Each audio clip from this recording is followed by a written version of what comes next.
Live. You're listening to Now with Men, the podcast. Karibu tena kwenye episode nyingine ya Men, the podcast. Ambapo tunachofanya sisi ni tunazungumzia mental health for men na mambo ambayo yanamzunguka huyu mwanaume. Find us on X,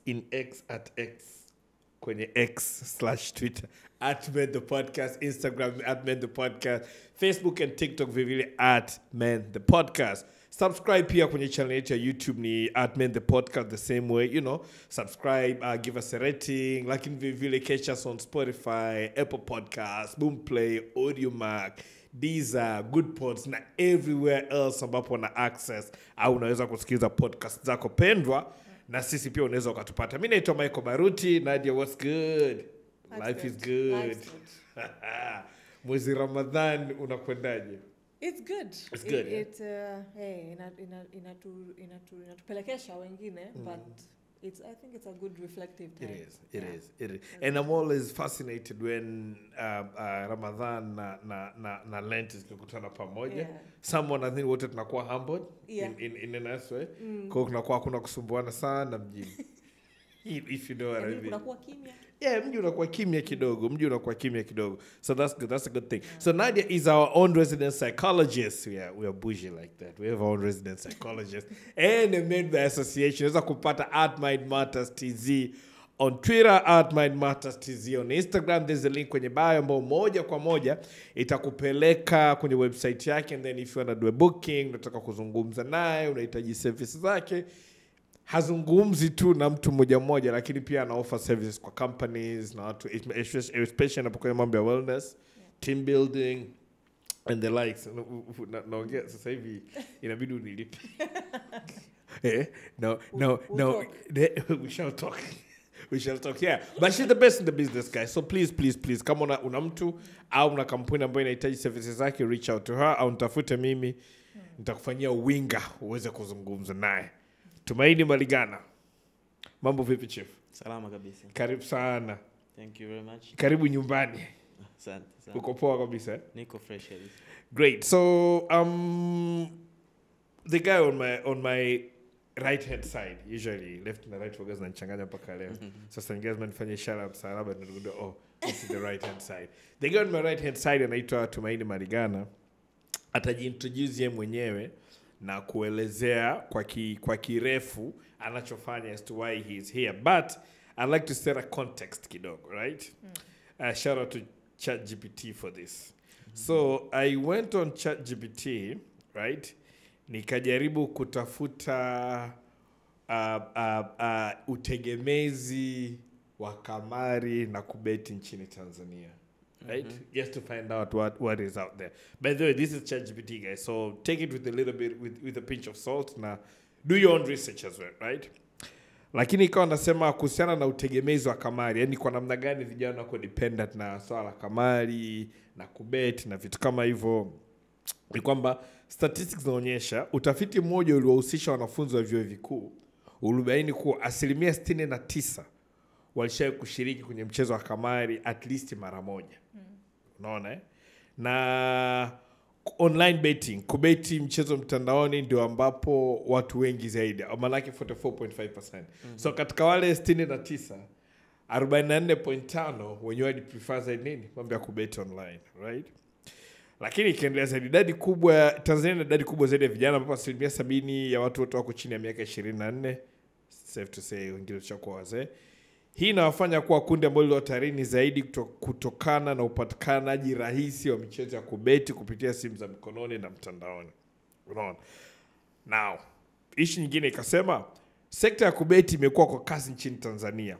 Kati ya mwaka 2014 na 2016, mapato yatokanayo na kubeti yaliongezeka kwa 95% yakifikia bilioni 12.1, almost $5.4 million 2016. Big business. Unaona? Maduka ya kubeti na majukwaa ya mtandaoni yameenea sana na kufanya watu wengi hasa vijana kushiriki zaidi katika kamari. That's just me setting the president of conversation yetu ya leo. Safe to say kwamba najua kuna watu hizi ni biashara zao, tunajua kuna watu ni maisha yao, na tunajua kuna watu this is how they end their living. We're not here to knock anybody's hustle, But as in a true Men the podcast fashion, in a true men fashion, we gotta speak about it, right? So before I bring in Tumaini aweze kuongea kwa kirefu, anataka kuuliza Nadia, just to set the context. What is addiction? Urahibu ni nini? Well, it's tukiangalia from the illness perspective, ni one of mental illnesses. Like we have an umbrella term for addictions. Kuna substance addictions, kuna gambling, betting addiction, kuna porn addictions, kuna addictions tofauti ambazo zinaleta for some, so tukiongelea any chemical we're introducing, be it alcohol, drugs, introduce a chemical addiction. Lakini tukiongelea vitu kama porn, masturbation, betting, gambling, shopping, right? Hizi zinaleta psychological addiction. Ambayo unaweza ukasema, but this is haziko sawa, hizi ni chemicals to introduce kwenye mwili, chemical addiction, it sounds more intense. But in reality, no. Zote mbili are equally as addictive and equally as difficult kutoka from that form of addiction. Kwa sababu zote mbili zinabadilisha your pleasure pathways in your brain. So hata kama hii hamna any chemical introduced, it's just habit and behavior patterns over time. Inaenda pia kubadilisha mfumo wako. Or the way your brain gains pleasure. So and that's why tunaongelea psychological addiction. Na hiyo muda mwingi unaweza kuona mtu anaweza kupitia rehabilitation, detoxification, chemicals zikatoka kwenye mwili. Lakini that psychological addiction ndo kinachowatesaga watu muda mwingi. And that is what takes a bit longer to come out of. Na ndio maana ukiongelea even addiction yoyote, you are never recovered. Constantly we are in recovery. Maana muda wote ukikuwa exposed kwenye ile drug of choice, be it gambling, be it a substance, relapse is literally kuna clip moja I think on Instagram naiona, there's a guy running, I know he's a famous person, simjui jina lake, and then nyuma yake kuna Jim Carrey or something chasing him. Life is like that with addiction. It's like you're running and relapse is behind you, Always chasing after you, always. So tukiongelea sasa uraibu when it comes to betting, gambling, hapo unapambana purely with the psychological addiction. Lakini pia it can introduce mtu kuanza kutumia substances. So that addiction can lead into another form of addiction, and vice versa. Let's say substance can lead to one ending up in the casinos, in the betting spaces, online betting, right, or gambling. So vyote viwili they're equally as challenging to cope with, they're equally as addictive, and they're equally as hard to get out of, but they're both not impossible to curb. The reason nilitaka nianze na Nadia. Now, coming back to Tumaini Maligana, mgeni wetu wa leo. Karibu sana mzee. So, before I start, go on and introduce yourself and what you do. Okay. You need to set the context vizuri kabisa before we do a deep dive. Asante sana. First of all, thank you for inviting me here today. I'm very thankful. Tulikuwa tuko in touch, I think, since last year. Yeah, since last year. And we are looking for the right opportunity. Yeah. It happened. So yeah, I'm Tumaini Maligana. Nianze tu kwamba just after graduating university, I started working in a gambling field immediately. Gambling industry. Yes. Nilianza kufanya kazi kwenye biashara ya kamari. Kuanzia nilipoanza ajira yangu ya kwanza kabisa. So nilianza kufanya kazi kama technician kwenye land-based casino and kwenye land-based casino. Land-based casino. So it's a physical casino, yes. Okay. Then nikawa promoted mpaka IT manager. Then nikafanya kazi za management kidogo, and nikawa trusted kuanza kufanya projects outside of the land-based casino. So it was the same owners walinipa projects nyingine. Sasa nikawa introduced na retail zaidi. So nika develop a network of slot shops.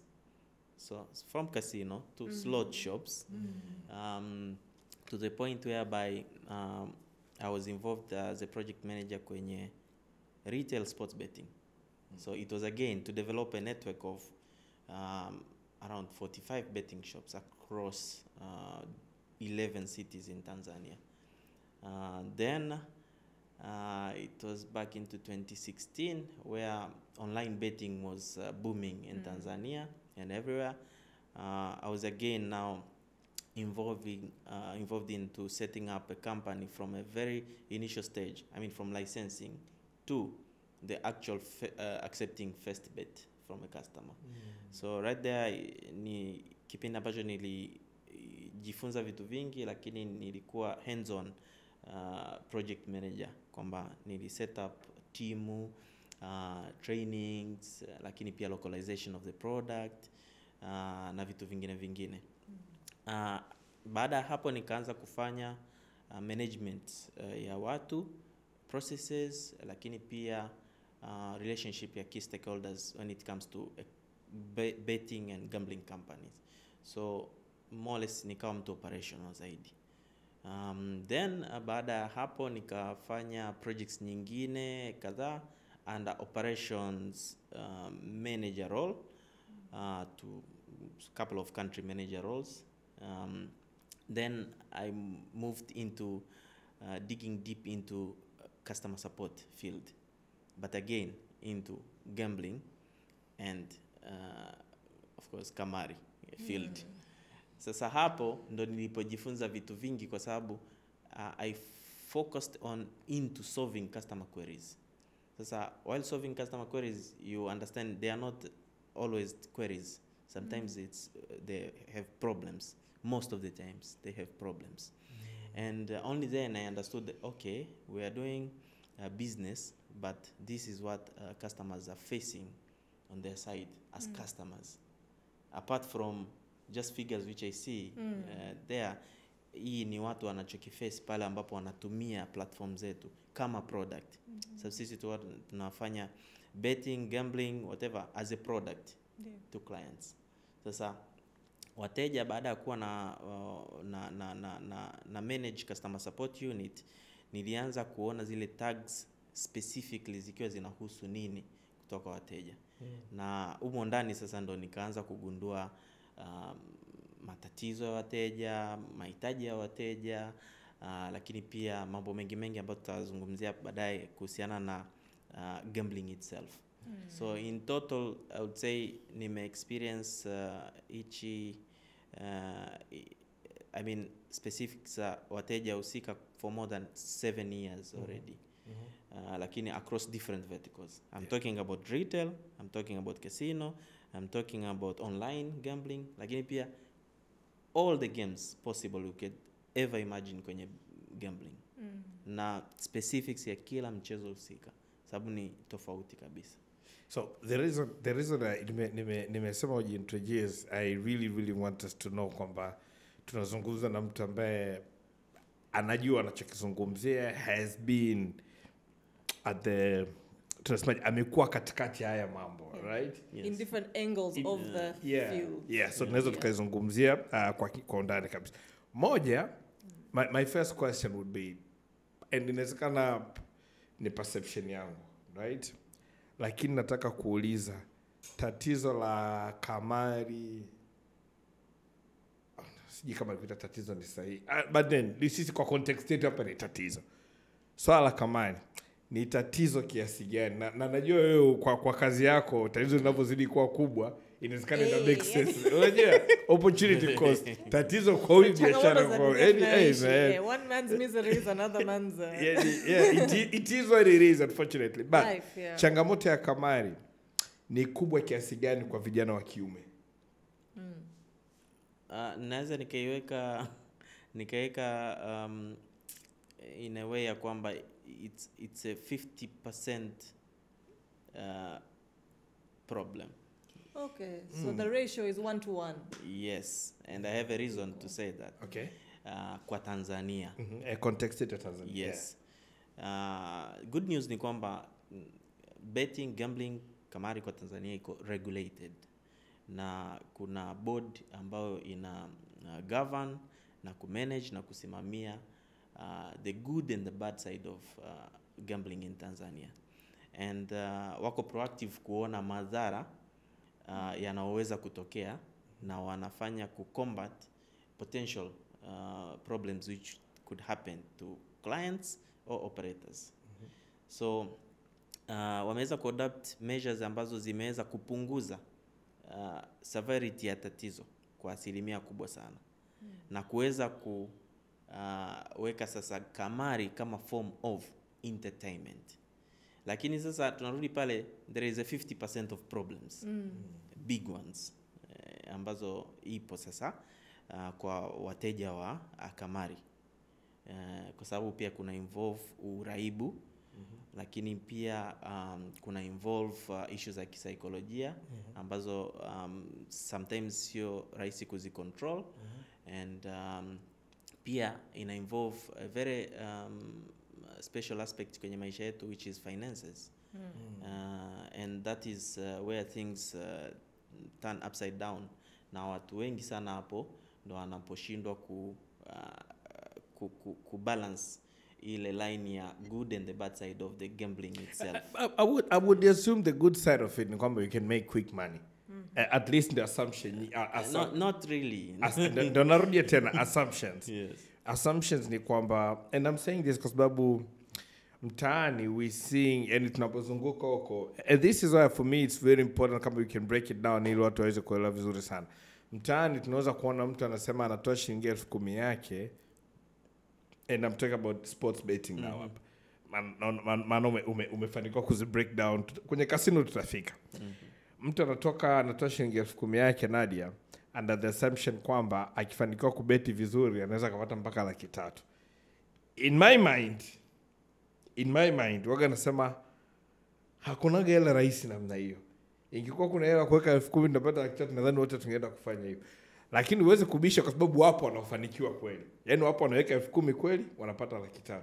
So as a result mtu anaona kwamba it's actually possible. Na ndio maana nilivyosoma hii statistic kusema kwa watu wa chuo 69%, siwezi kushangaa kwa sababu mtaani watu wengi sana wanaamini katika hilo. Uona izungumziaje hili? Niseme tu kwa Tanzania gambling iko on like maturing stage at the moment. Other countries tayari wako mbali compared to us. So speaking of the gambling itself, nianze kusema kwamba ni muunganiko wa games mbalimbali zenye saikolojia tofauti kwenye upokeaji wa mteja, na kila moja ina specifics zake ambazo ni tofauti kabisa na nyenzake. So labda nielezee kwanza hiyo afu niende sasa kwa nini nasema Tanzania iko kwenye maturity stage. Unavozungumzia gambling, common verticals za michezo ya gambling, utazungumzia games of chance, skill based games, lakini pia ina breakdown. Games of chance is as simple as kurusha coin. Coin toss. You have Head or tail. Yes, head over tail. Then ukianza kwenye skill based games, kuna Tanzania tuna michezo kama Laskad or Albastin, ndio tu common. Lakini pia common one ambao wengi wanaweza wakijua ni poker. Si ndio? Sasa poker, it's more or less a skill game but gambling based as well. So back into 17th centuries in Europe, walikuwa tayari wameintroduce poker. So it was a form of entertainment, lakini gambling ikaja kunogesha poker. Umeona?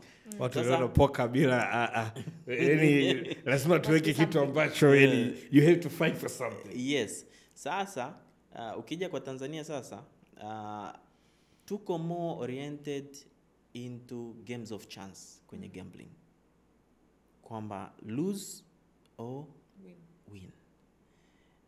Lakini in real context of gambling ni kwamba kuna a form of entertainment with a gambling feature, which should be actually something ambayo inakuwa communicated mara nyingi, lakini kwa Tanzania sio hivyo, sababu even advertisements zinafanyika na nini, it's like bet small win big.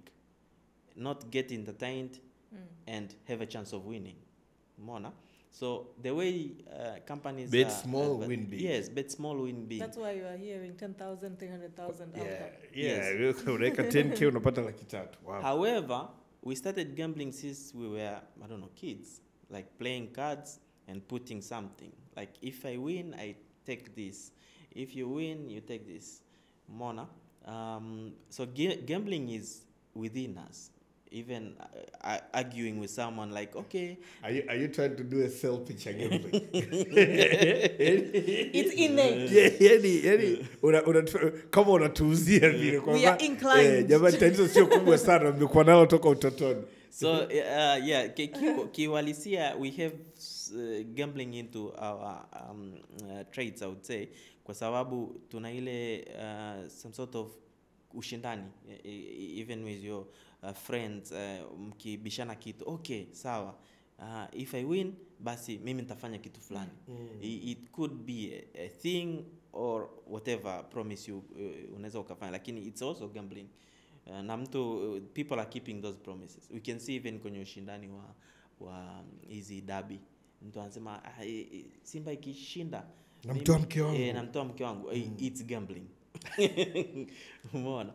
So what happens, the idea of gambling in a mature gambling industry, it's about entertainment, it's about limits, it's about responsible gambling practices, which we're going to talk about it later. Lakini kwa Tanzania, these important factors, they are getting neglected, ignored. Why? Because most cases, I would say, because of the industry is not yet matured, people are less knowledgeable, and operators take advantage. My thing is this, right? Kuna watu ambao wamechukua hii issue imekuwa kama career yao. Again, mwanzo nilisema I'm not hating on anybody, kama hiyo ndo kazi yako, maana sije kuambia unatuharibia kazi zetu. Wazee wa kubeti. Yaani kuna watu wamechukua hii kama ndio kipato cha. Again, wapo wanaofanikiwa kwa sababu like you say it's a game of chance, right? Kwa hiyo kuna ambao wanafanikiwa, lakini from the outside looking in, naona wanaopoteza ni wengi zaidi wanaoshinda, right? Na kila anayeshindwa anaamini kesho atapata. Yes. And for me, naona that's how you create a problem for it, right? Again, from your perspective, it's good. That's how you bring money in. Lakini kwenye context ya mental health na well-being na vitu kama hivyo, ndio addiction ambazo Nada alizungumza hapa. For me, naona kabisa ile tatizo linapoenda kuwa kubwa zaidi. I think we need to speak about mathematics za gambling. Hiyo sasa hapo ndo unazungumzia hiyo ya kwa nini mtu anarudia kucheza, kwa nini tunasema bet small win big, unasema kwamba wanaopoteza ni wengi kuliko wanaowin. It's true and also false, kwa namna moja au nyingine. So based on the mathematics of each game, it's pure mathematics, to be honest, pure mathematics. So based on mathematics of each game, kuna tengenezwa features on top of that ambazo zitakufanya wewe uwe entertained, lakini pia upate ile dopamine rush ya kukushawishi mwenyewe uweze kuplace a bet. Because the initial stage of gambling is placing a bet willingly. Kama umeenda kwenye physical store, ni kwamba unatoa cash, you give a cashier, anaweza kupatia slip. Lakini kama ni online, you first deposit money, then unaweza ukaplace bet yako. Sasa based on each game, wewe kichwani unakuwa umeshajishauri na umepata majibu. And most of punters, they know what they are doing. They know what they are doing on a very initial stage before the regret stage. they know what they are doing. Kwa hiyo ukiamua kucheza sasa, to assume, pick any game and I will tell you the specifics about this game. Tuanzie kwenye mathematics mpaka the euphoria mpaka regret stage. Any game. I don't bet. Any game you know, maybe Nadia. What, Candy Crush? That's That's not good. It's I- not. Eh? Eh? Kwa mfano Sports. mchezo wowote unamaanisha as in or betting au any Yes, particular yeah, sport? any games like ambao ni ya betting, yeah. Kwa mfano watu wanasemaga hii sijui itakuwa ni marketing au aviator. Okay, yes, na umechagua nzuri. So Umechagua nzuri man. Nimerukaruka nimefanya sijui mwisho nimefika kwenye Aviator. nzuri. So Aviator, we categorize them into virtual games. Virtual games. It's pure programming stuff. It's a digital product with mathematics algorithms tied to it, based on a very simple math stuff called RNG. What is RNG? Random number generator. Okay. Okay, so kinachotokea sasa kwenye Aviator ni kwamba it's a volume game, to be honest. Wewe unavo place bet yako pale ya shilingi yoyote, you have so called odds. Zile odds ni numbers pia. Inaweza ikawa ni 1.1 and above, 1.0, 1.1, 1.5, 5, 6, 2000, whatever. So uki place a bet, then that odd ikifika kwenye point uliofikia uka cash out, inamaanisha inakuwa multiplied na kile kiwango ulichokiweka. Speaking of $1, itakuwa ni umeweka kwenye odds ya 10, utapata $10. Shilingi 1000, odds ya 2000, utapata milioni 2. Umeona? Sasa niliwaambia kwamba ni RNG, lakini pia algorithm inatumika, si ndio? Sasa hizi games na kitu zinaitwa RTP, return to player ratio. Sasa return to player ratio maana yake ni kwamba what percent should always go back after, let's say, million spins, million RNGs. What percent should go back to these so-called clients, ambao intention usika ya operator actually is to entertain them. Sawa? So normally in a range, for Aviator game it's above 95%. Kwa maana kwamba if you bet, let's say 100 people bet equally shilingi 1000, tunapata shilingi ngapi? 100,000, si ndio? Sasa 95,000 should always go back to these people, because the house always wants to retain 5% as a fee, as a commission fee for you guys to get entertained. I mean, the business needs to continue, right? Yes. I've just said- and Keep going. unikot vizuri kabisa to get entertained. So the real reason behind Aviator game is to actually entertain those clients.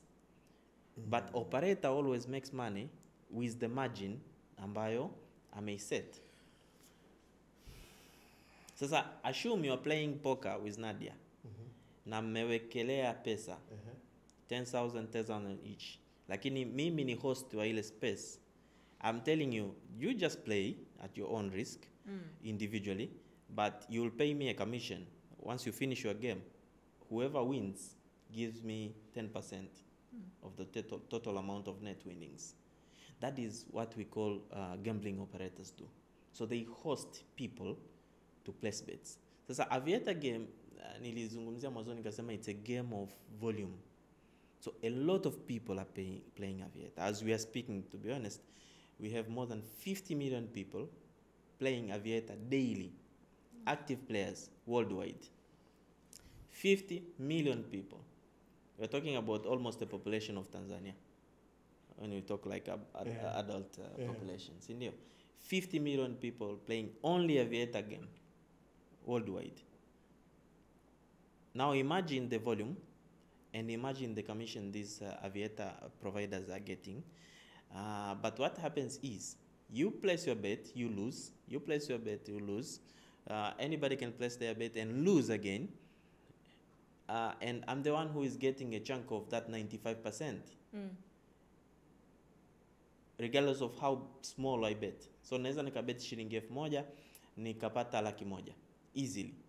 Lakini the total sum of your losses zime contribute to my winning.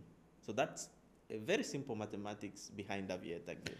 I want to ask you this. Baada ya kumsikiliza Tumaini,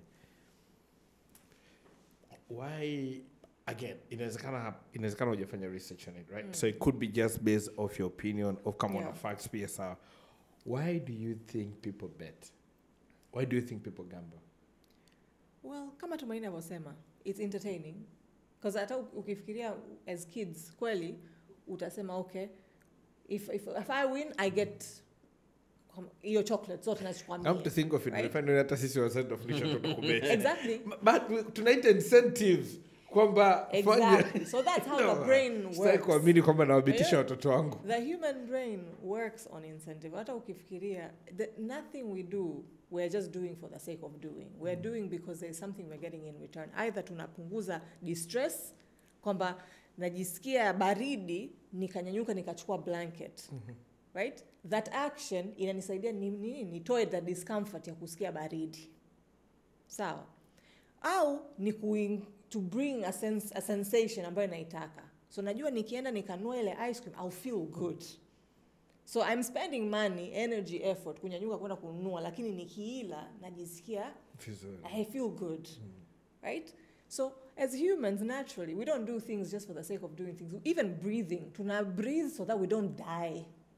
But if we did not, if it was not so, then we are naturally lazy as humans. I always say this. Humans are built to, we are naturally lazy. Anything we can automate, we will automate. Like the breathing, as I speak of. Kwanza mwanzoni, you take deep breath, and ndio maana hata ukiangalia in therapy, tunafundisha watu jinsi gani ya kubreathe. Especially, let's say if I speak about stress management, kitu kikuu tunafundisha mtu jinsi ya kubreathe. Because we breathe shallow and fast. And as humans, we have learned that we can survive on shallow and fast. It doesn't take us much effort to breathe shallow and fast. Lakini your body needs you to take deep breaths ili una send enough oxygen into the systems that need it, and then you exhale, long exhale ili unatoa whatever toxicity, the carbon dioxide, whatever out of your system.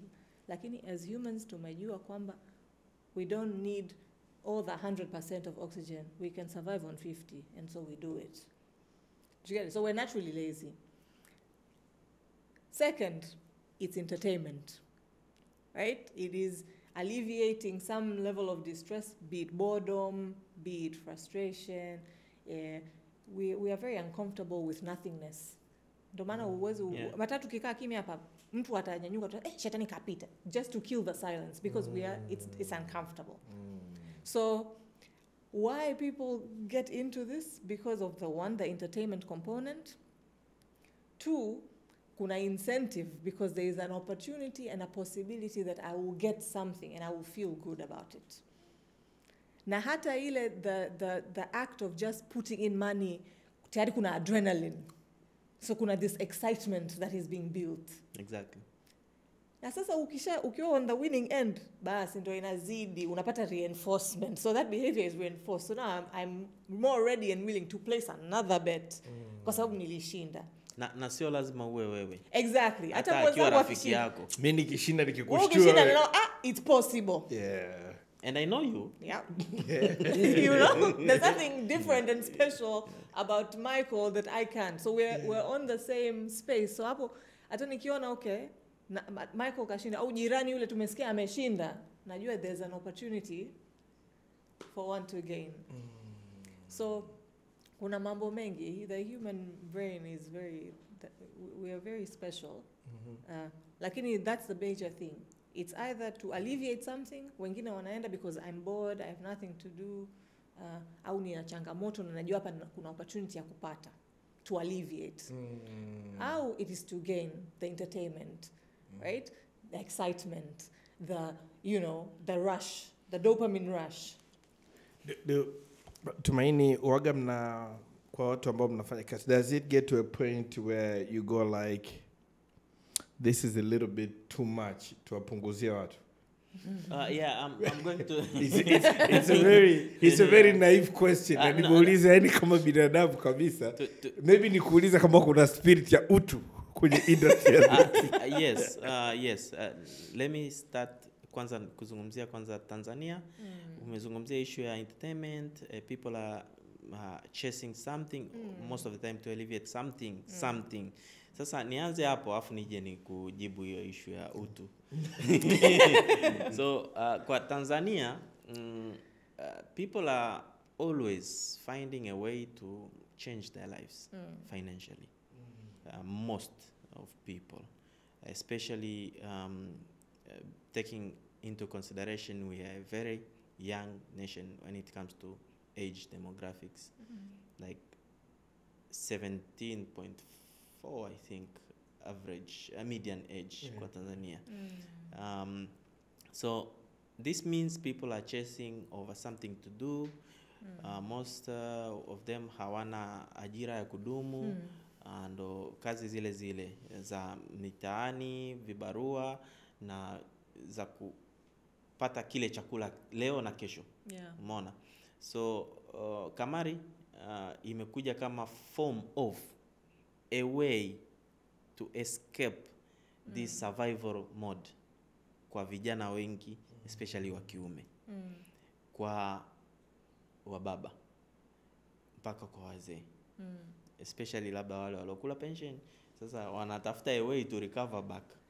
So always ukitaka a way to earn a quick money magically, you will think of gambling. Kimiujiza. Yes, you will think of gambling. Why? Because there is a chance. Sasa hapo kuna reason kwa nini pia inasababishwa watu kuamini, kwa sababu of operators, they are advertising. One of the very key engaging and as well best performing content kwenye operator wa Kamari ni testimonies. So every day you will find testimonies za watu walioshinda, watu walio change lives, watu walioshinda pesa wakanunua gari, wakajenga nyumba, wakafanya vipi. And most of them, it's true kwamba wametoka kwenye mazingira hayo ya kutokuwa na kitu kabisa. And hicho ndio kitu ambacho kinawafanya watu waendelee kuamini. Ni jirani yako, ni mtu unayemfahamu, ni mtu uliosoma naye. He is someone ambaye hata ukiingia kwenye social profile yake you can see kwamba huyu mtu alikuwa ni wa kawaida sana. Huyu mtu angeweza kuwa mimi. Angeweza kuwa mimi. Umeona? So hizo content zinazoenda kwenda sasa mtaani, zinazowekwa kwenye mabango, rushwa kwenye radio, zinafanya operators will create new leads, new potential clients, just by believing kwamba with the situation I'm passing through, it's just temporary. So I have a room to be like that guy. By just doing like what they did. Umenipata? Sasa kwenye upande wa utu sasa wa operators, unavyoanza kubet kama mteja, kuna vitu vingi sana vinatokea pale. Most of the operators, they want you to bet as much as possible because they don't know your financial capacity. They don't know. But they give you a room ya kuweza kucommunicate na wao. And that is what nilizungumzia mwanzoni ya kwamba kuna kitu kinaitwa responsible gambling. Na ndani yake kuna vitu vingi including kuwa na helpline ya kuweza kureceive queries za watu wenye matatizo, lakini pia kuweza kufanya self exclusion na vitu vingine. Kitu kibaya kwa Tanzania ni kwamba hatujaweza kuestablish proper effective responsible gambling measures. And that is the main problem. Speak on that. It's the main problem. People are actually trying to exclude themselves with one operator, but it's just one operator. And, like you said, Nadia, yes, like Nadia said, ni kwamba ni tatizo tayari, mtu yuko addicted. Kwa atasema naombeni mnifungie, sitaki kucheza. Lakini that addiction inamfanya aende kwenye kampuni B and ata hide kwamba hakuwa na tatizo, ata deposit funds, ata play again, ata face the same issue ya regret, atapoteza pesa alizokopa, alizofanya nini. Again ataomba afungiwe. Umeona? And the problem about gambling, especially when you are losing, you have this what we call losing strike. You always feel that you have a chance to recover your funds. Kabla ukuje nitatoboa. Yes.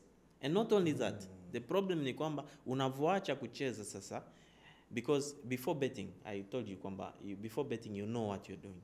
Unavoacha kubet, you had a betting slip in your mind kwamba today is Manchester is playing.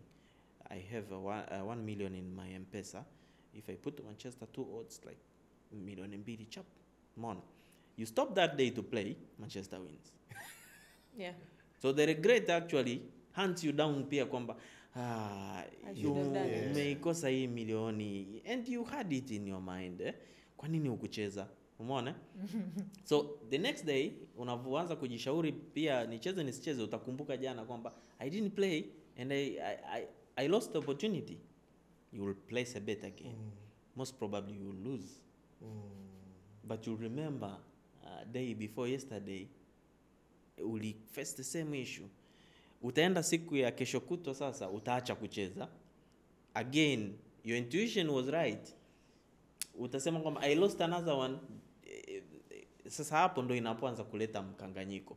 And that is where uraibu unapoanza kutokea. Kwa sababu unlike other stuff, substances abuse na vitu vingine, betting is all about your mind, psychological. Kwamba you are thinking kwamba nimepoteza lakini I had a chance to win na nilifikiria na kwa nini sikucheza I need to play. I need to place a bet. I'm stupid enough to lose this chance. Mona, that is uraibu upande wa kubeti unapokuwa.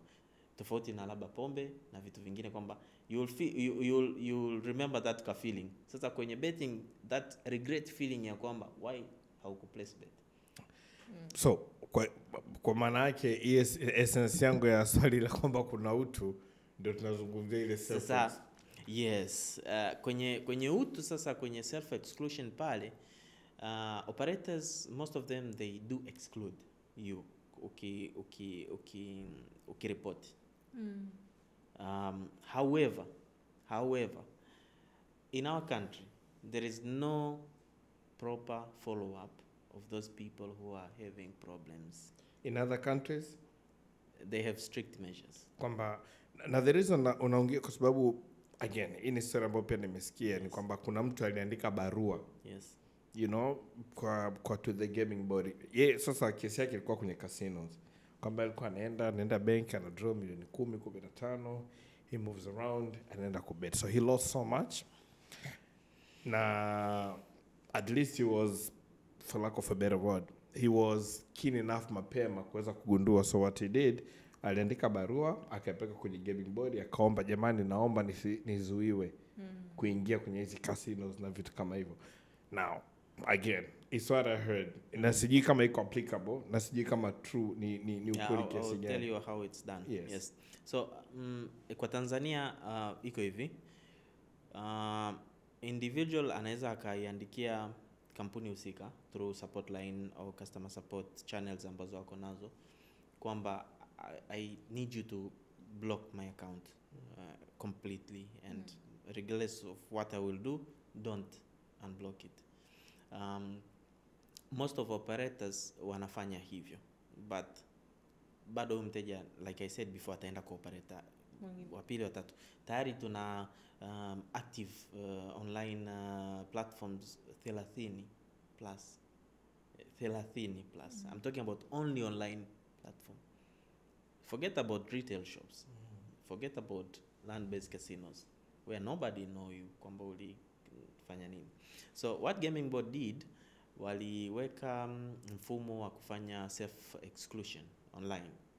So whoever needs to like fully cover all operators from the client point of view, anafika pale anajaza details zake, lakini pia naweza nikamjazia mtu mwingine, family member, a friend or whatever.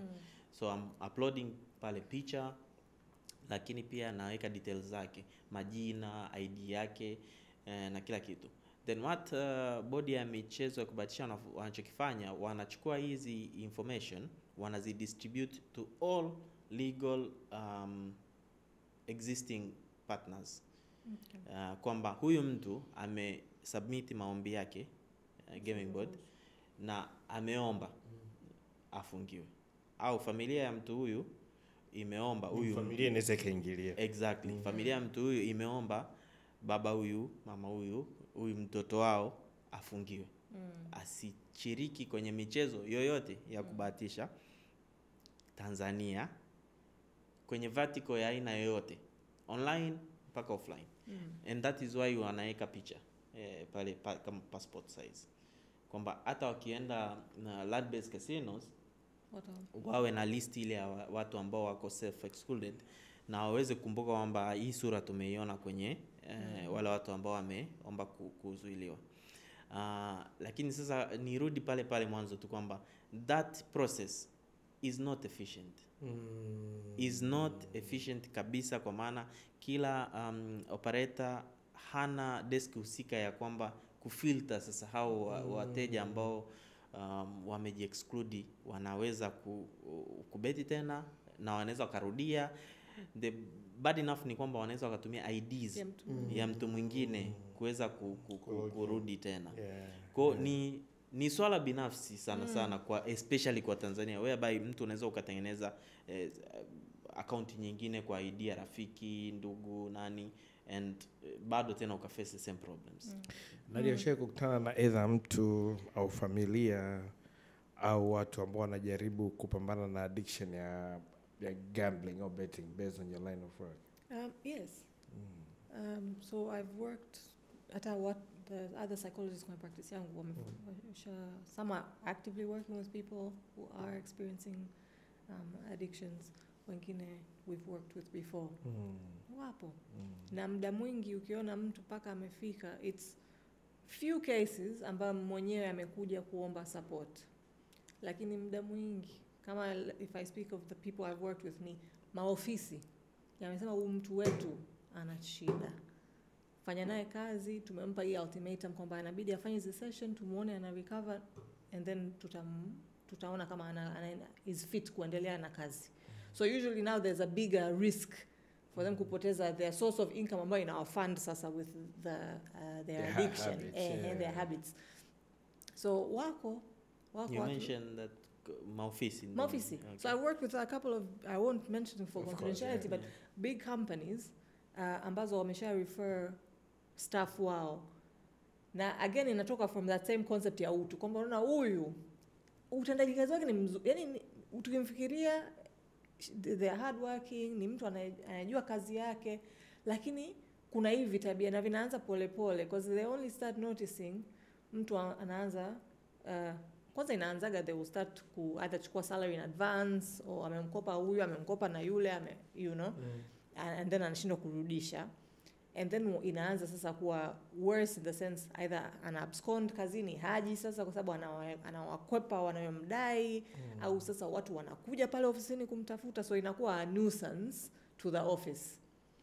Lakini kwa sababu ya ule utu kwamba huyu Michael tunamjua, and you know, chances are if you are already in a mind frame ya addiction afu umeenda kuomba kazi, even you will not be in the right headspace to secure such a you know, and also from the beginning ile probation period wangeona kabisa huyu hafai.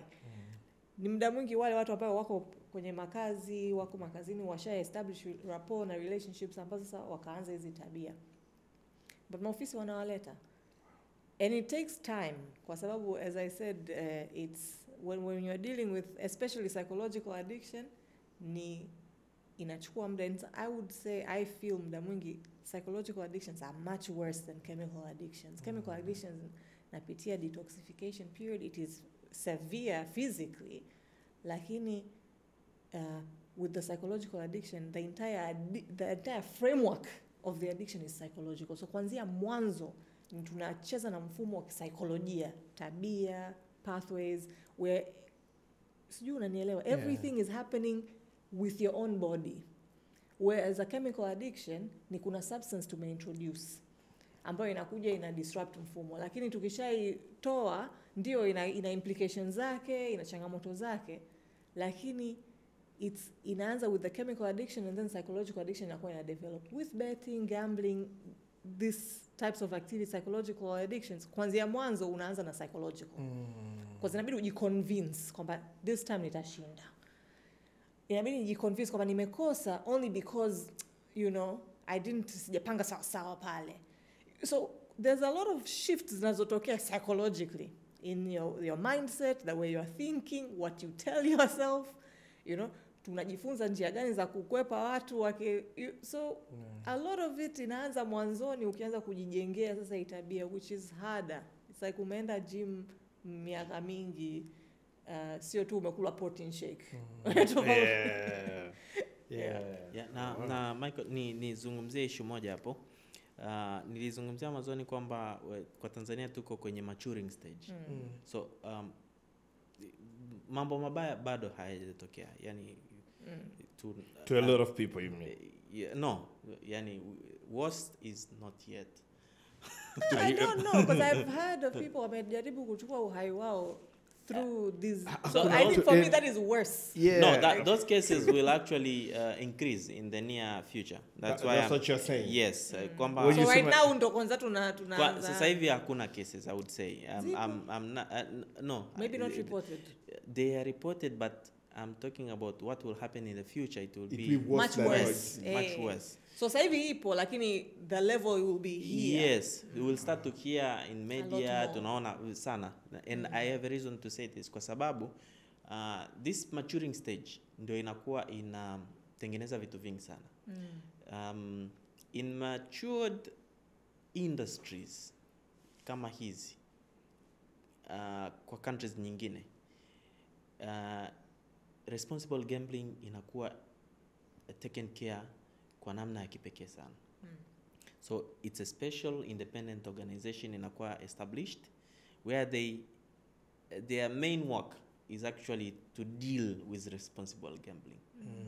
Sasa features za responsible gambling pale ni including to impose limits, to make sure self-excluded people wako kweli self-excluded, like just to double check every single day. Umeona new leads kwamba wamekuwa excluded kweli, lakini pia kwenda kwenye product side kwamba are your products messing up with psychology ya watu. Umeona, so they are limiting some features kwenye products pia kwamba unaweza ukaweka pia let's say issues za deposits kwamba daily limits za deposits ziwe kiasi fulani, daily turnover ya mteja mmoja iwe kiasi gani, lakini pia unaweza ukaenda deep into technical implementation ya IP blocking. Let's assume kwamba unahisi huyu mtu anatumia accounts mbili za yeye pamoja na labda mwenzake, so you are limiting a single IP kwamba like limits on a IP based kwamba familia hii si kama wako watano, they shouldn't exceed like $1,000. Tumaini sio kwamba nakukatisha, lakini I don't see us getting there. Sasa We might. Keyword is we might. I say I don't. This is the part ambayo, this is any point ambayo I will gladly admit kwamba I was wrong ikitokea.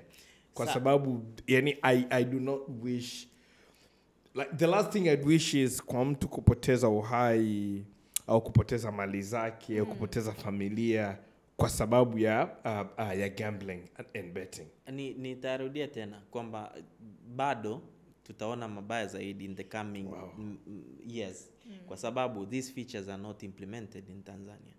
So tutegemee kwamba until these cases zimetokea sana to alarm sasa policy makers, they will decide actually to implement those strict measures. I'm talking about technical side of it, kwenye issue product nimeizungumzia. Sasa kuna advertising point of it kuna baadhi ya nchi wamezuia kabisa advertisement on gambling product completely, not online, not offline. Okay, let's take an example of cigarettes. Zamani tulikuwa tunaona kwenye mabango, bars, lakini pia kwenye hizi duka za mangi. But recently, hata zile distribution cars, motorbikes, they don't have cigarette brands. And there is a reason why. So it reached a point whereby tobacco became a problem, to the point where no, they said we need to do this more. Sasa upande wa gambling, kuna features nyingi ambazo zina mess up with people's psychology, whereby they convince themselves to just get into this. Yeah. Mind you, it's like average kwa mwaka huu and mpaka mwaka 2029 will have like 1.5 to 2.5% as active population who will engage into gambling yearly, like at least once. Mona sasa ukienda kwenye upande wa uraibu, ukienda kwenye upande wa teknolojia, ukienda kwenye upande wa the way people are advertising, operators, still they forget about problem side of it. Ndio maana unaona matangazo yanafanyika muda wote. There is a window of advertising, lakini pia bado haifatwi kwa namna ambayo inayotakiwa. Lakini pia kwenye issue ya underage bado kuna tatizo pia, kwa sababu unavozungumzia issue ya retail betting ni kwamba you don't do KYC there. Just wewe hapo na KYC means know your customer. So you don't do you don't do proper KYC. So you just see your customer, lakini huwezi kujua kwamba this is underage. Huwezi kujua kwamba ana tatizo, huwezi kujua kwamba self exclude. Kwa kule kuna matatizo. Mtaani kuna dude linaitwa dubwi. Buruburu. Mnaitwa buruburu. Unajua nani? Ndio maana nigeukia so unaita dubwi kwa sababu ni coin. Yes. Okay. Ukiingiza coin ile dubwi, unaona. So ukishaingiza coin pale and then una press, ngoma zako zinazunguka. And then actually the word buruburu is because of durululululu. They are everywhere. Pita Msasani, pita Mwananyamala. Hapo it's funny, huzikuti Mbezi Beach wala Oysterbay. Yaani Mbezi Beach, sijui Oysterbay, Mikocheni, hizo huzikuti. Katisha Msasani, toka Msasani, ingia Mwananyamala, toka Mwananyamala, zunguko huko sehemu zetu ambao tunakaa sisi wenyewe watu hali yetu, ndio zimejaa vibaya mno na watoto wanacheza sana. And mostly ni watoto wa kiume. Yes. Mostly ni watoto wa kiume. What's your take? Mtazamo wako kwenye uko vipi pia? Like I said before, kuna aspects nyingi including the technology and the vertical side of the product itself. I normally call gambling product. What's upo kazini? So retail product it's very problematic, and if it's mobile it's even worse.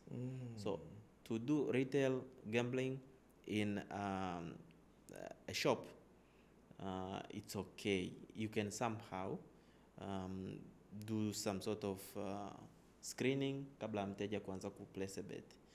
But now we have this mobile slots machines, whereby they operate autonomously without involvement of anybody, without a cashier. So it's just you and your coin and the machine itself. See you menipata.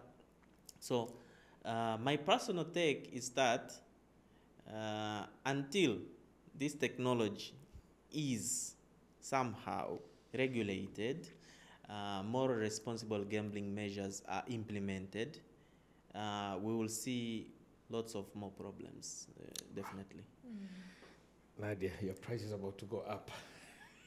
But that's the thing now. They've spent all their money wasting it. They won't be able to pay you. No, lakini yeah, it's a problem. Na kama ulivyosema, I think the most important thing what I'm hearing ni kwamba nchi kama nchi tunasubiria tatizo and then tuweke measures. Na with this one manake inajulikana linakuja. Exactly. Yeah, exactly. Tatizo linajulikana linakuja, na also kiuzuri tayari tuna data kwamba wenzetu nchi zingine kwa waanza miaka walioanza solution tunaijua tayari. From what I'm hearing, solution tunaijua kwamba tukiweka measures kama hizi, tukiweka these layers, tutajilinda kama nchi, wananchi wasifike kwenye hiyo level ambayo sasa watu wengi wako kwenye shimo hili that they're needing help to get out. Kwa sababu ukishafika huko na huna hata senti 10, hata ukienda to the gambling betting place, hauna coin ya kutumbukiza pale, tunakusaidiaje? Hatukusaidii. You know, we're dealing with people who actually have even a cent to put in. If you've burnt all the bridges, umeshakopa kwa Michael, umekopa kwa Tumaini, nimekopa kwa Ino, now sina pa kuenda kukopa. Right? So nachokisikia mimi kama tunasubiria mpaka tufike kwenye shimo kule. I'm all about prevention. Yeah, when we're looking at mental health, I think about before we get to your mental health is deteriorated, iko huku, njoo tuimarishe ili usifike kule. Kwa sababu kiukweli kufika tutafika. Tukiacha tu tutafika. Sadly. Exactly. If we don't care for our mental health, we don't care for our physical health, and tusipojijali afya zetu, tunajua magonjwa na machangamoto tutayakuta tu. Yani is about time yatatufikia. Lakini tukianza kujikinga sasa hivi kusema okay, wacha nitumie this. Na I like to use the example of my own self. Whatever got me into mental health is the fact that kuna ugonjwa wa akili kwenye familia yangu. So najijua in the general population, mimi kama Nadia, I am more susceptible to bipolar, to depression than the next person ambaye hana historia. So ninaweka vitu in place kwenye maisha yangu. I really enforce them. Ili nini? Nisifike kule kwa sababu najua nitafika tu. Yani it's in my genes. So ndo kama hicho ninachokisikia, tunajijua za kule tutafika kwa sababu it is not rocket science. We are not special as Tanzanians. We are not aliens. Addiction itatufika tu na sisi. Sasa kwa sababu umesema kitu cha muhimu, ni hata ukiwa mtoto mambo ya bet and playing with chance yapo. Hata kabla hujafundishwa na the betting company, wewe tayari kama mtoto tu ndo michezo yetu tunaicheza hiyo. Sasa hivi kuna amusement machines. Exactly. Arcade zile watoto wanaenda. Yes, and kuna zile cranes zinachukua doll. Exactly. That's actually gambling. Ndio, because you are playing with chance. Umeweka pesa yako pale, ikidondoka umepoteza, unaenda kununua tena vile vicoin. So tayari ziko in place, na tayari our mind is flexible to adopting it. So hatuwezi tukasema to exclude this industry. Yeah, I wanted to talk about that. It's actually impossible to ban gambling. You can't. It's the worst thing you can do. Why is it the worst?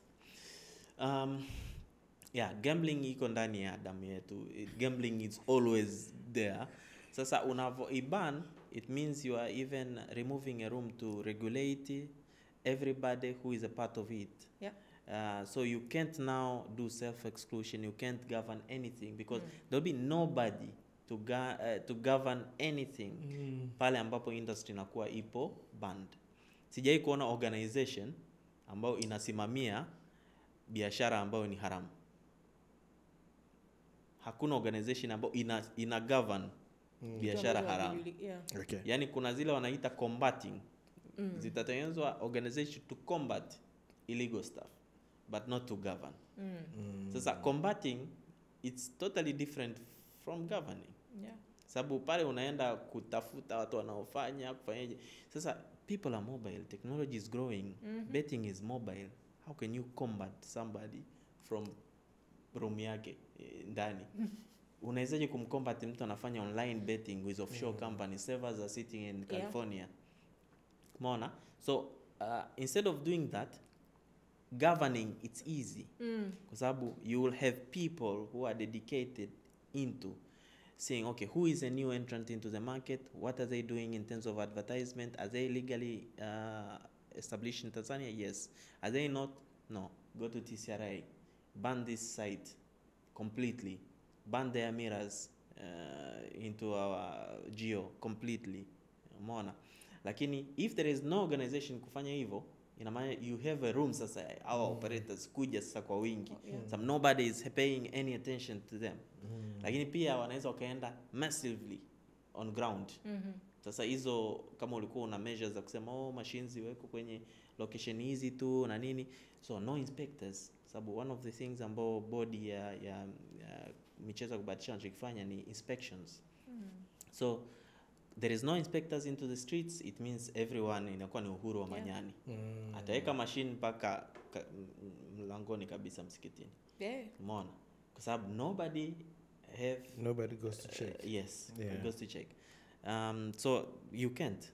But so if we are, so you're speaking about gambling and betting of it kama hivyo, right? I mean, we are talking about gambling, but mongia kuhusu kubet. I want us to go to the other side now, ya casino, right? Where large bills zinatupwa kweli kweli, ambapo ukiingia saa 2 asubuhi ni kama unaenda saa 8 usiku. Yani ukiingia, have you ever been to a casino? No. Never. Not at all. Unatoa very smart answers. Naipita tu hivi. Unatoa very smart answers leo. Let's not maintain your brand. Naipita tu. But zipo nyingi sana. Yeah. Zipo nyingi sana. Ukienda kwenye big hotels. You are going to the gym, unampita mlango hapo. And it's 24 hours. Most of them. Hebu niambie, how is the mechanism set? Najua we're talking about it a little bit of air, but how do they trap you to go in there? First of all, they don't trap you. You willingly go willingly go there. And how do they make you stay yes, in there? unlike any other vertical of gambling, casino is very specific. And this is what it can sometimes call royal gambling. Because we accept kwamba we are expecting customers who are going to casino, they have the muscles to go there terms financially. So washige 10,000. Yes. So casino itself, ukiingia pale ndani mazingira yanakuonyesha kwamba this is a royal place for people to spend their money to entertain themselves. We're talking about the same thing, kuwa entertained. Umeona? Sasa mazingira ya casino yalivyo, the way inakuwa perceived kwa Tanzania kwa miongoni mwa watu ni completely tofauti. Completely tofauti. Sasa turudi kwenye upande wa urahibu sasa wa casino. Ambao ni mbaya. Wanasema it's a worst form of addiction you could ever have. Kwenye upande wa hizi kamari. Kwa sasa kwa nini inaitwa hivyo? Kwa sababu michezo ya casino ambayo ipo kule ni specifically imetengenezwa kukuentertain, kukupa dopamine rush, kukupa FOMO, that fear of missing out. Lakini pia features ambazo zinakuwa embedded on top of those games zinakupa reason ya kubaki pale kwa muda mrefu sana, to the point whereby unaweza ukatolewa pale tu ukaambiwa nenda kapumzike. Umeona? Lakini some of the casinos zina same resting places pia huko nchi nyingine. Unapumzika unarudi. Umeona? Cruise ships casinos pia zina operate the same way. Umeona? Okay, una rest unarudi. Sasa kwa Tanzania utakapoingia kwenye casino za Tanzania zina the same mechanics na casino zote za dunia nyingine. So michezo inayopatikana pale mingi inakuwa ni machine games pamoja na live tables games. Sasa hizi category mbili zina operate na akili ya binadamu tofauti. Machines, they will give a quick dopamine rush and the fear of missing out something. While table games zitakupa a room ya kusocialize, lakini pia zinakupa entertainment ya kutosha. The dopamine rush is more there, lakini pia you socialize more, you interact with human, a real human, and real time. Sasa hizi mbili, na ukiwakuta watu hawa wawili wana tabia tofauti kabisa.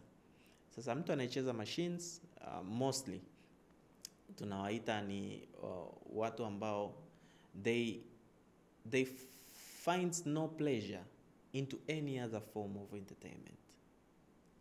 Not football, not anything, not even other form of addictions.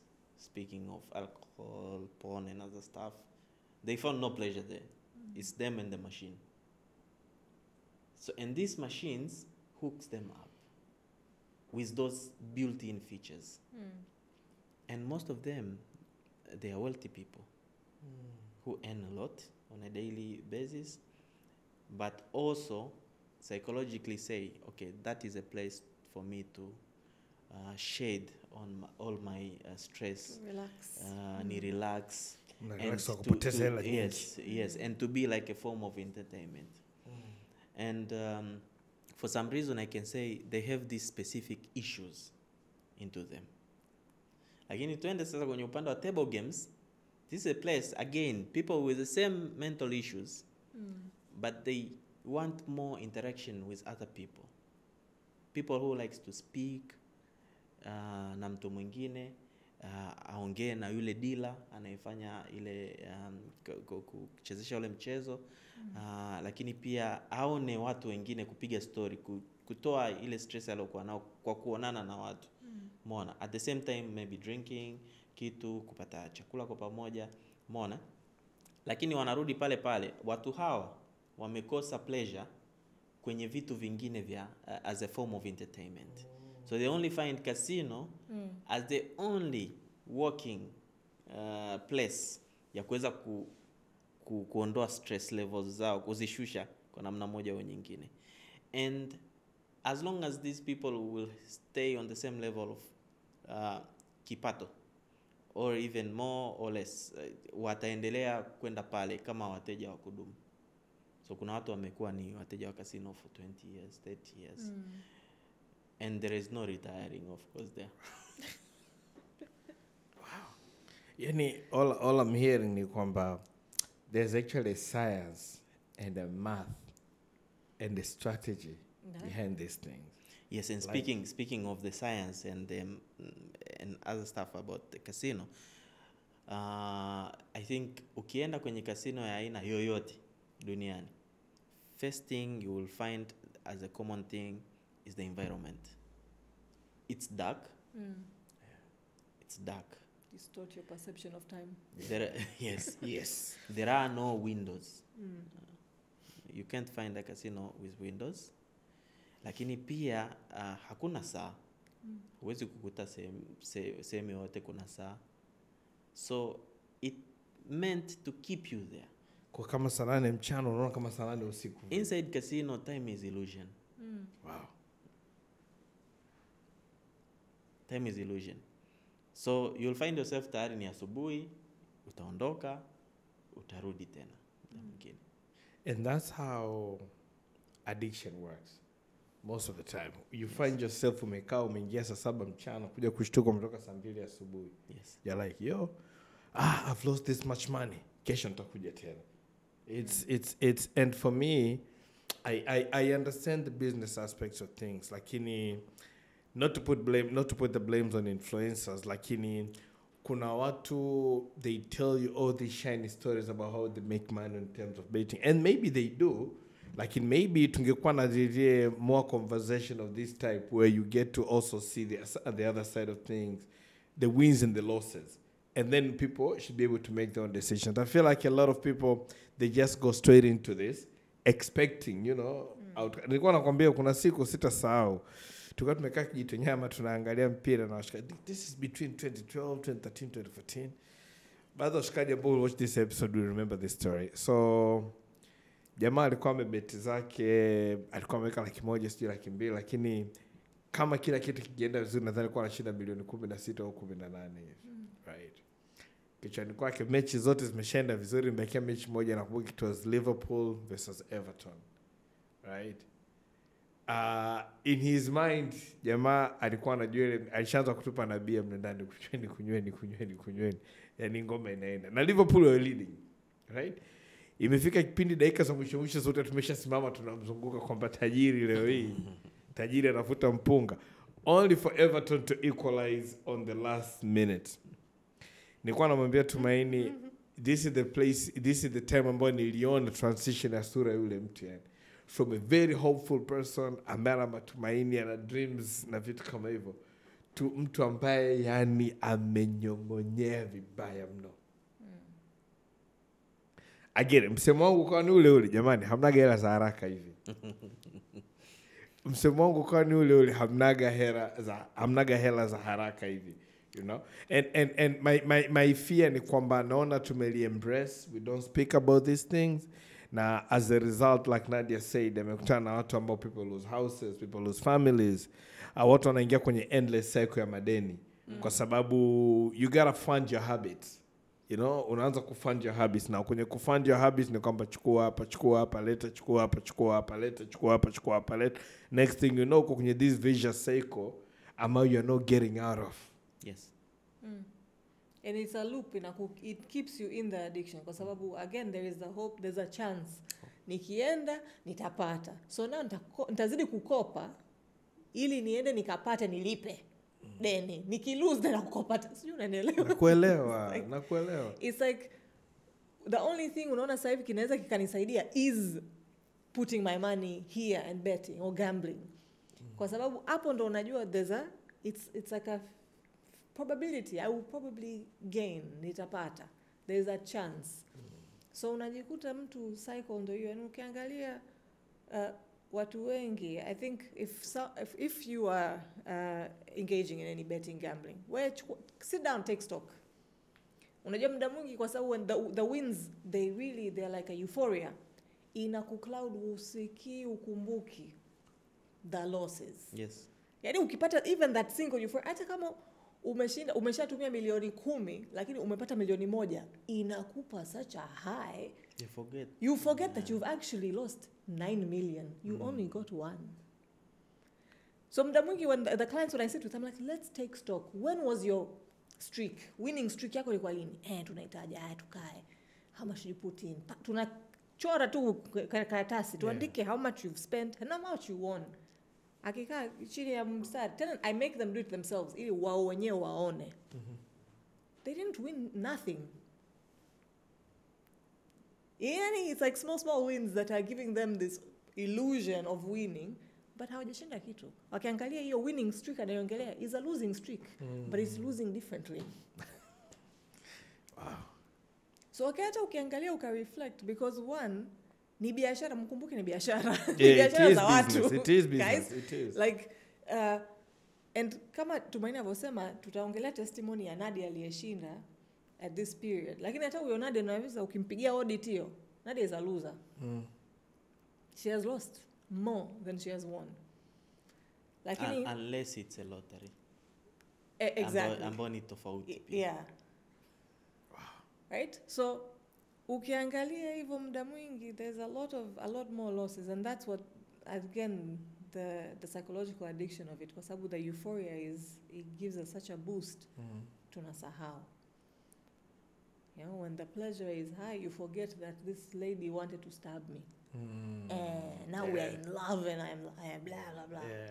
Same time. Wow.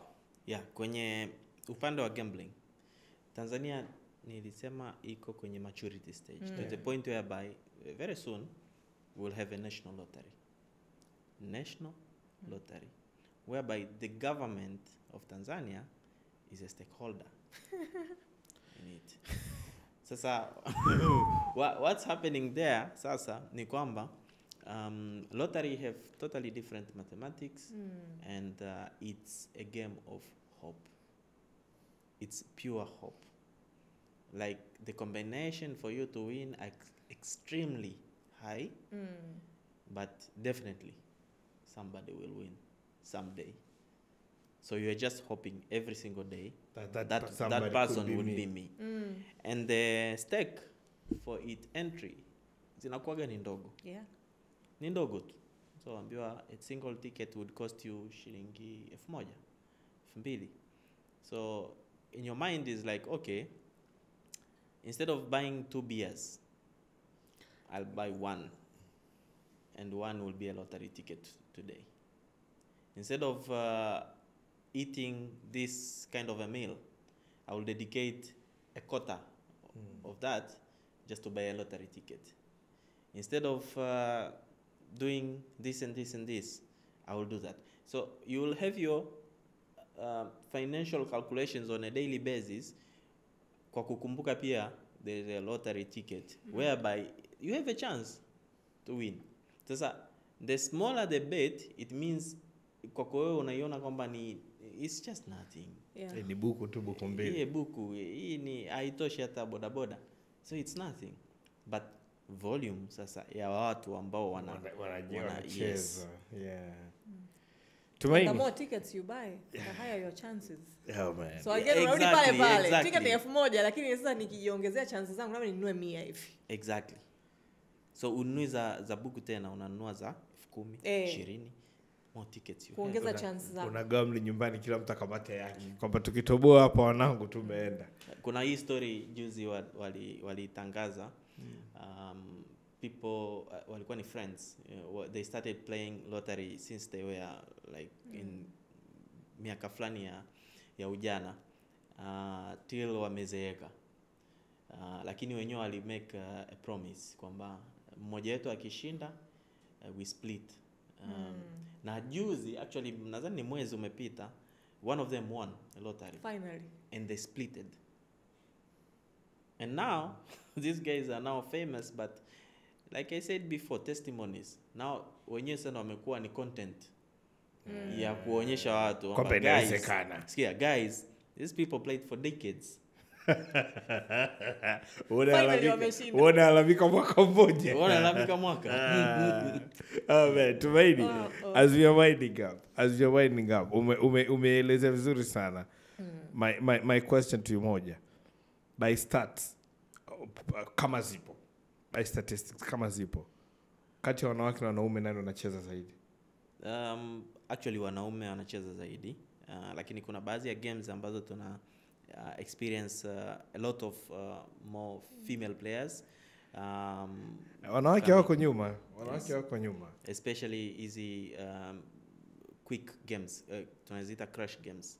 So we have more or less like a 50-50 chance that female players would play. Lakini pia I don't know if you've come across something called SMS lottery, radio lotteries.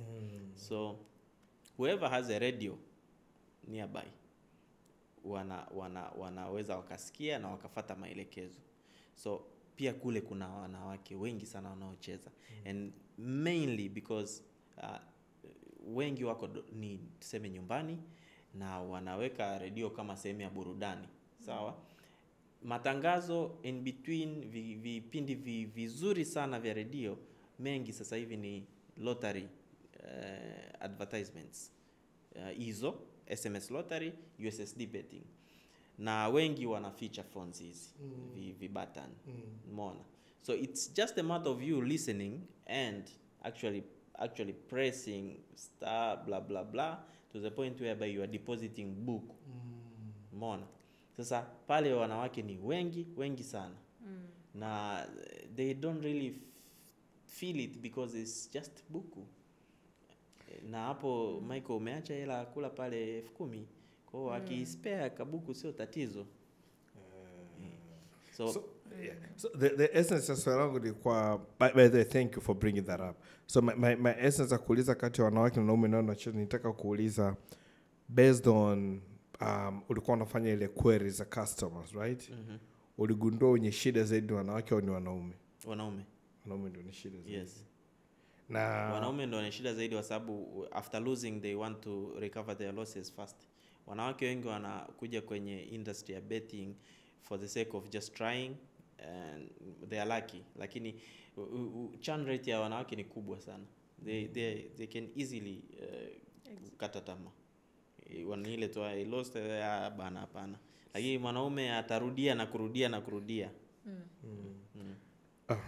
So as we're winding up, what would be your advice kwa wanaume ambao wanatusikiliza kwenye men? To be honest, I would say inaanza na mtu husika kwanza. First, kugundua kwamba una tatizo la kubeti, hiyo ndo kitu cha kipekee. Then apart from sasa matatizo, ni kuadvise kila mtu ambaye ana participate kwenye issue ya betting, gambling, regardless of any vertical, ni kwamba atangulize kwanza kichwani mwake kwamba this is an entertainment stuff. Asichukulie kama source of income. That's very important. Lakini pia we normally say like bet with something which you can afford to lose. So as long as you already said kwamba this is an entertainment, just assume you are paying entrance fee kwenye club. So this is just for me to go there na experience loud music or concert. Mona. So it should be like a form of entertainment. You are placing a bet, you're increasing your excitement levels while watching football. Sindio? Then bet what you can afford to lose. And in that case, you won't even feel it as losing, because it will be like an entry ticket for your excitement. Yeah. That is my good advice to bet what you can afford to lose. Yes. Don't bet your houses, manage your cars. Lakini ino bet kamera zake. Yeah. Don't do that. Don't. Lakini pia last I think ni ku-acknowledge kama una tatizo na kuweza kulifanyia kazi as soon as possible. Yes. That's very important. Nadia. Yeah. I think I'm in the same line as Tumaini. Like kwanza tukumbuke kwamba hii ni biashara, right? Ni biashara za watu. So again, you will not win against the house always. Hey, you know, you must, please, it's a famous saying. Let's not be delusional. You never win against the house. Yeah, that's true. Ukumbuke kwamba hii ni biashara ya watu, right? Pili, kama tumevyosema, jua kwamba ni form of entertainment. Naenda hapa sio kwamba ndo naenda kupata chakula changu, naenda kupata kodi ya nyumba, ndo naenda kupata school fees ya watoto. Right? Kumbuka kwamba this is just entertainment. Kama tunavyosema, kama vile umeingia Maisha Club. Najua Maisha Club doesn't exist anymore. But kama nimeenda Maisha Club. Kumbusha kwamba you're old time. Old. Right? So in that way, unajua kabisa hii ni pesa ambayo I'm choosing to spend. Kama vile umeenda kununua Coca-Cola, Azam Cola ile au whatever, free ad. Right?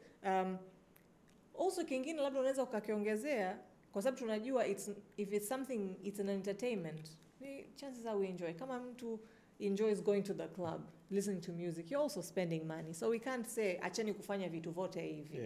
Right?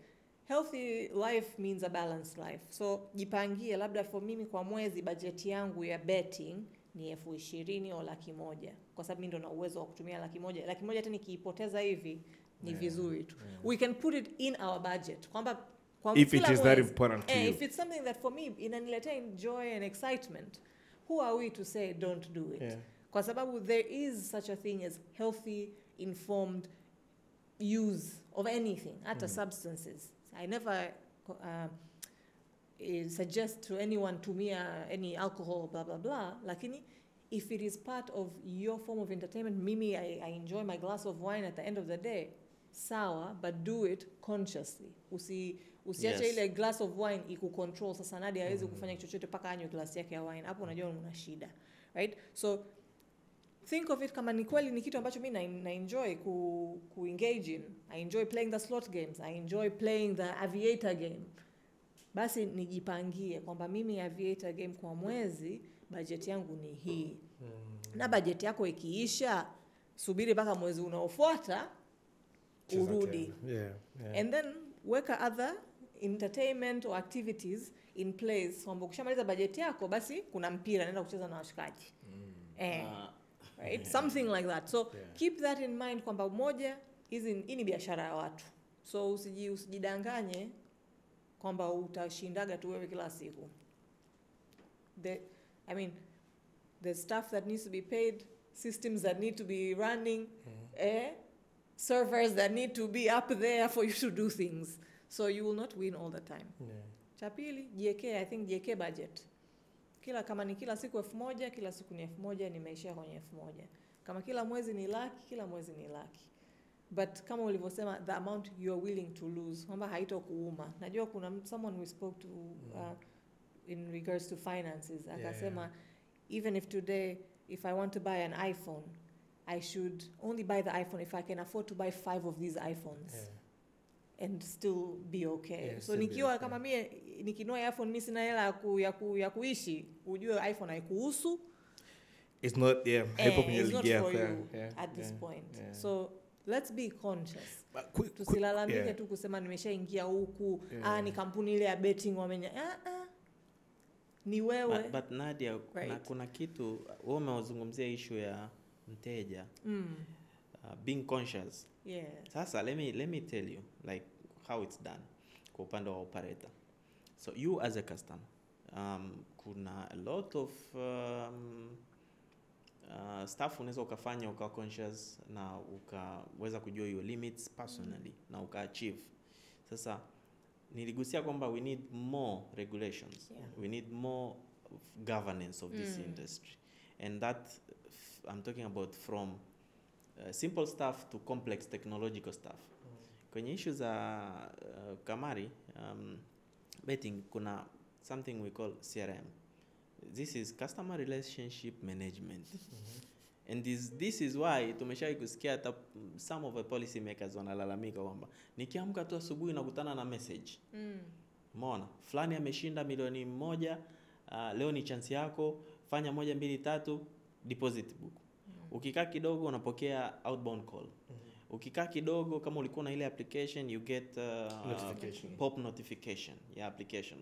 So those are the things which I mentioned earlier kwamba until our industry is matured enough to govern these activities as well, from advertisement to CRM activities which operator do, still will have the same problems. Why? Because wewe uko conscious, but I'm flooding with you messages ambazo zinakupa hope, so una relapse immediately as you get that message. And especially if majority are youth, unajua up until 25 is when the brain is developed.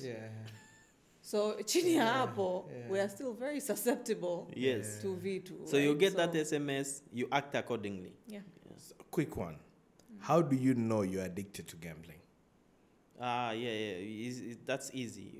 To be honest, once you start borrowing money to bet, that is like you're already addicted. When you start spending money you don't have.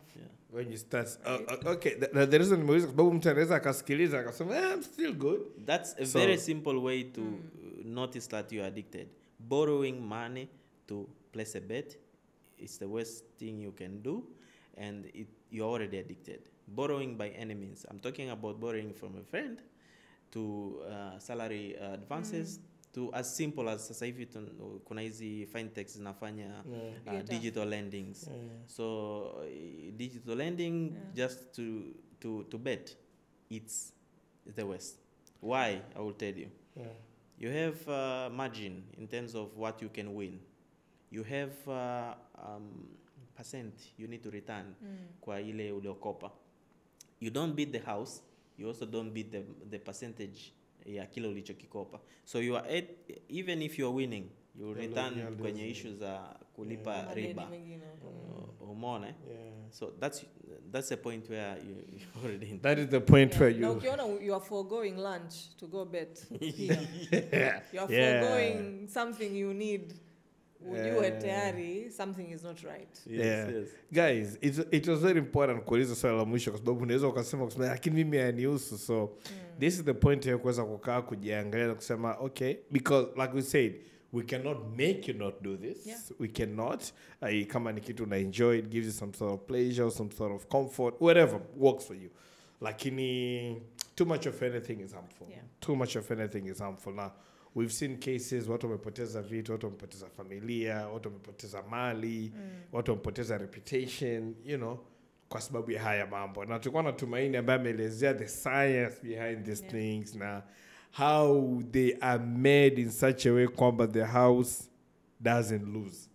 Yani kampuni haipotezi. You know, kwa watu wasemaga tumempiga mwindi technically. Hujampiga. Watu wanasema nimempiga Muhindi. Technically no, it Tumepigana doesn't. wenyewe. Tumepigana wenyewe. Nimemkaba Michael, nimezipata. Yani ulipata za Michael, hujapata za yule. Kwa hiyo yani we have to be conscious and na kwa wadogo zetu wanaokuja, and it's very important we share this information as much as we can out there, ili watu waweze kufahamu. Tumaini, thank you for coming through. Thank you very much. Ilikuwa ni conversation nzuri sana na personally nimejifunza vingi sana. From the back end. Yeah, from the back end. Yani, I now I'll never look at it the same. Now we'll always know, come on, man. It's strategically placed there kuwa hivyo, you know. There's no such thing as luck or chance. Kwamba, thank you. Thank you. Yeah. It was a pleasure to share his insights, just because I said before kwamba you can't ban the industry. So we are the ones ambao pia tuna wish kwamba the good side of the gambling industry kuwa kwenye society. So nimefurahi pia kuwa a part of this conversation. Thank you. Yes. Thank you. Yes, na mambo yakikuzidia mtafute Nadia. Yeah. I just wanted to say I like that point because I'm sure even the gambling industry does not want Michael. You are the cash cow. They don't want you to die. Yes. Yeah. Like we want to still use your milk. So the healthier you are, the better for the industry too. True. Yeah. True. So, nikipigika wapatie la yangu. Hey, wanaitwa So, wapi? it's not gonna work. Yeah. So, yakikuzidi mtafute Nadia ni @mindmatterstz on Twitter, @mindmatterstz on Instagram. There's a link kwenye bio, moja kwa moja kwenye website yake. Ana maswali yake mengi sana ambayo ukiyajibu and find a way ya kuweza kukuplace, and then you can start to have a conversation with her na kuona namna gani ambayo tunaweza tukasaidiana. She's our own resident psychologist and a men by association. So Nadia, always a pleasure to have you on board. Yeah. Sisi ni @men the podcast on Twitter, X. TikTok, Facebook, Instagram, na kote kwingine ambapo unaweza ukatupata. You know, send us a comment, send us a like. Kama I always say, kama there's somebody you'd love for us to bring on board tuje tuzungumze naye, let us know. Kama kuna issues ambazo ungependa tuzungumzie lakini we haven't touched on them, au unataka tuende deep zaidi tushazungumzia before, please send us a DM, send us a comment, and then we'll find a way ya kuweza kufanya hizo conversation. Now remember to subscribe. Remember to subscribe on YouTube. Remember to subscribe on Spotify, Apple Podcasts. Give us a rating, ili watu wengine zaidi na wenyewe waweze kufahamu na kuelewa kile ambacho tunakizungumzia. That's it from us leo. Tuwatakie mfungo mwema. By the time hii inatoka inawezekana Ramadhani itakuwa imeisha, lakini imerekodiwa wakati wa mwezi mtukufu. So till next time. Peace. With Men, the podcast.